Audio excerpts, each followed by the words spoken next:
लाडक्या लेकीला आता 1,00,000 रुपये मिळणार. काय आहे योजना? कोणती कागदपत्रे लागतील? पहा. लाडक्या लेकीसाठी सरकारची मोठी योजना. मुलगी जन्माला आल्यापासून ती 18 वर्षांची होईपर्यंत तब्बल 1,10,000 रुपयांचा लाभ मिळणार आहे. पण हा लाभ नेमका कोणाला मिळणार? अर्ज कसा करायचा आणि कोणती कागदपत्रे लागणार? जाणून घेऊया. मुलींच्या जन्माला आणि शिक्षणाला प्रोत्साहन मिळावे या उद्देशाने राज्य सरकारने लेक लाडकी योजना सुरू केली आहे.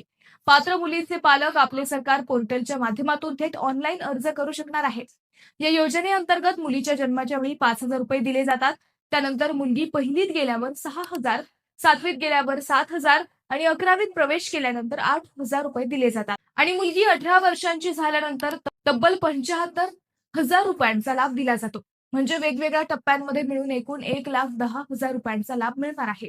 या योजनेची रक्कम थेट लाभार्थ्यांच्या लिंक केलेल्या बँक खात्यात जमा होते. त्यासाठी मुलगी, आई आणि वडिलांचे आधार क्रमांकाच्या आधारे ई-केवायसी करण्यात येणार आहे. ही माहिती प्रत्येक पालकापर्यंत पोहोचवा. व्हिडिओ शेअर करा, लाईक करायला विसरू नका.